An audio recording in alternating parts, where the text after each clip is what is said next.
Olá, vamos continuar então essa história aqui sobre o Enem. E hoje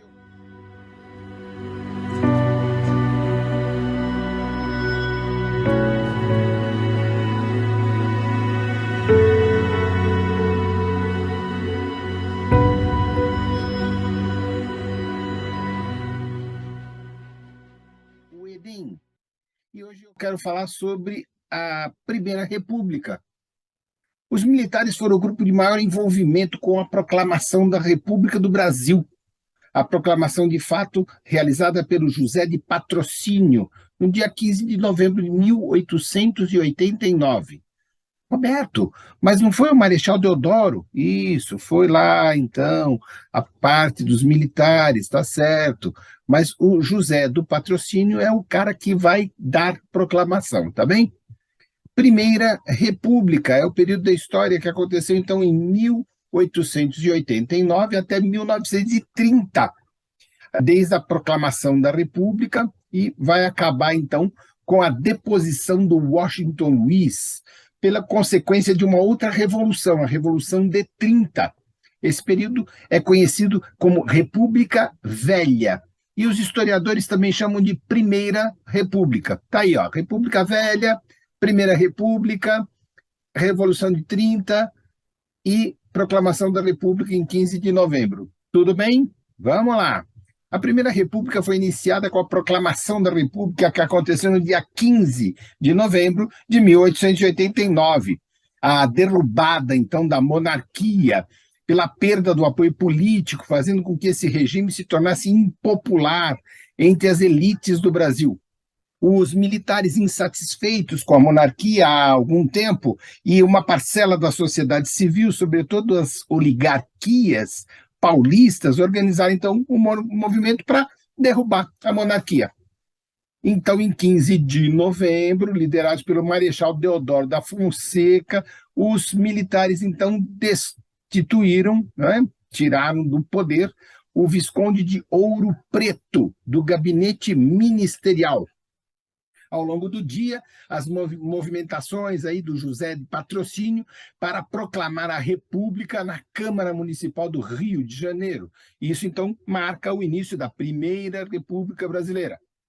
A República, conforme mencionado, então, estendeu-se de 1889 a 1930. Lembra isso? Sempre cai.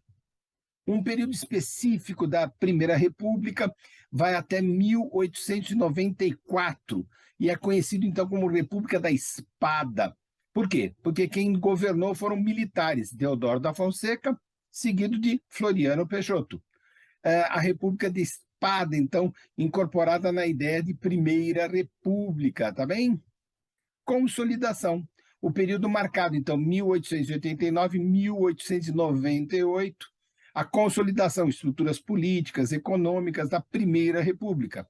Institucionalização, 1898 1921, período da estrutura política, aí devidamente consolidada, a gente fala de política dos governadores, a República do Café com Leite. A crise, 1921 a 1930, o período no qual as estruturas políticas da Primeira República entraram em crise por conta da incorporação de novos atores na política interna brasileira, conflitos de oligarquias, que acabaram, então, com a tal Primeira República. Vamos falar de características? A Primeira República, além de República Velha, é conhecida também como a República da Oligarquia, e a política do café com leite ficou marcada pelo predomínio destes, então, no país. A política do poder de posses, aqueles que tinham direito à terra, então, os proprietários de terra, então, eram os predominantes nesse período, ok? As características são mandonismo, clientelismo, coronelismo. De novo, vamos lembrar, então, mandonismo, clientelismo, coronelismo.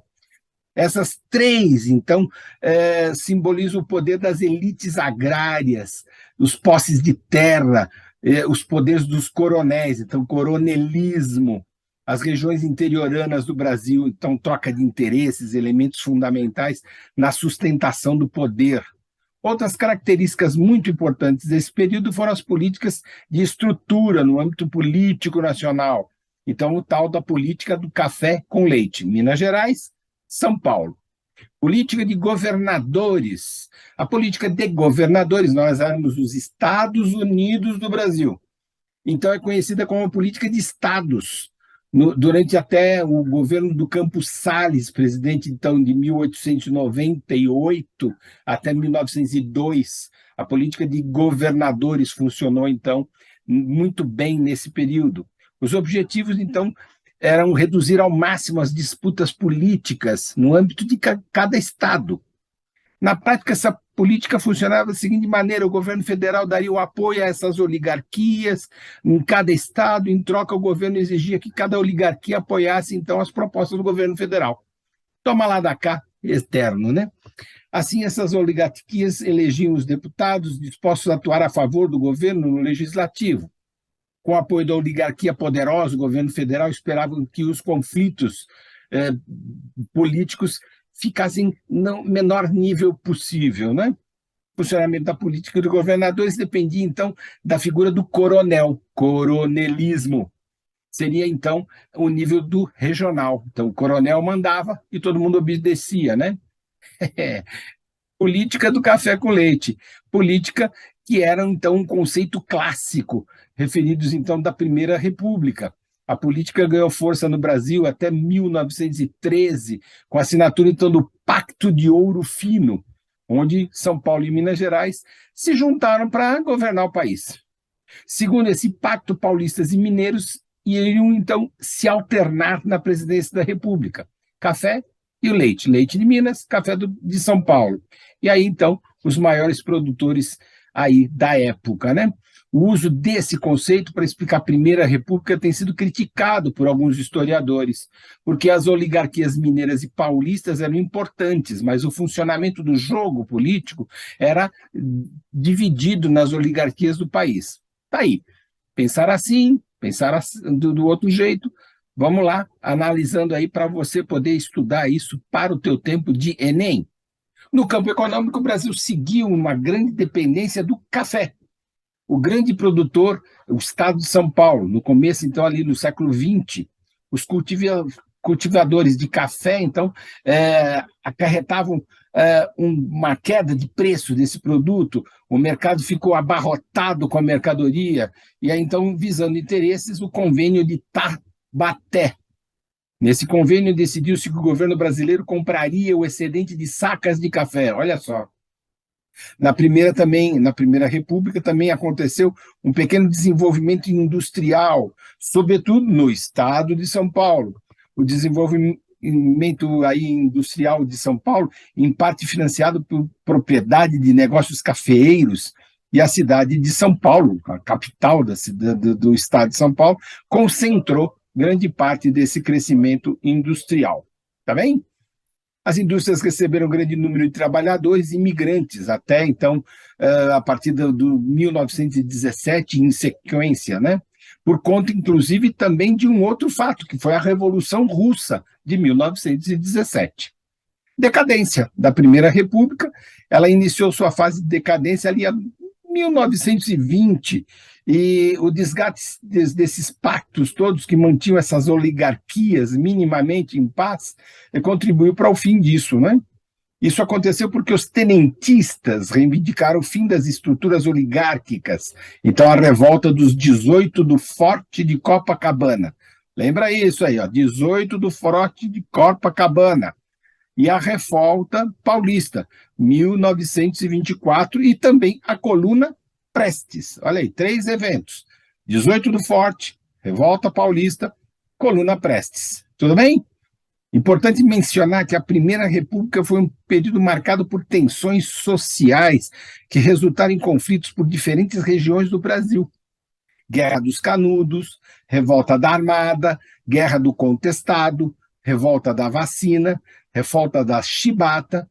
Então, aí você precisa ver um pouquinho disso, pergunta lá para a internet e vê um pouquinho de cada uma dessas grandes revoltas que aconteceram no Brasil nesse período. É bom estudar. O estupim, então, dessa primeira república foi a eleição presidencial em 1930, o Pacto do Washington Luiz, no Pacto do Ouro Fino, que então colocaria o Júlio Prestes como presidente do Brasil. O Vargas, o Getúlio Vargas, que também era candidato e que também estava aliado aos tenentistas, não gostou da ideia, foi lá, derrubou então o governo eleito do Júlio Prestes e tomou o Palácio do Catete, no Rio de Janeiro. Então era a capital do Brasil, era o Rio de Janeiro, e tomando isso, então fez a Aliança Liberal. E aí, então, com a morte do João Pessoa, ele então foi lá e assumiu o governo do Brasil. A revolta contra o governo, nomeada como Revolução de 30, iniciada então em outubro de 1930, resultou na deposição então do Washington Luiz e na não posse do do Júlio Prestes, tá? E então com isso a gente diz que acabava a República Velha, ou a República do Café com Leite, ou a Primeira República, e iniciava então a Era Vargas, um período que se estendeu por 15 anos. É isso aí, gente.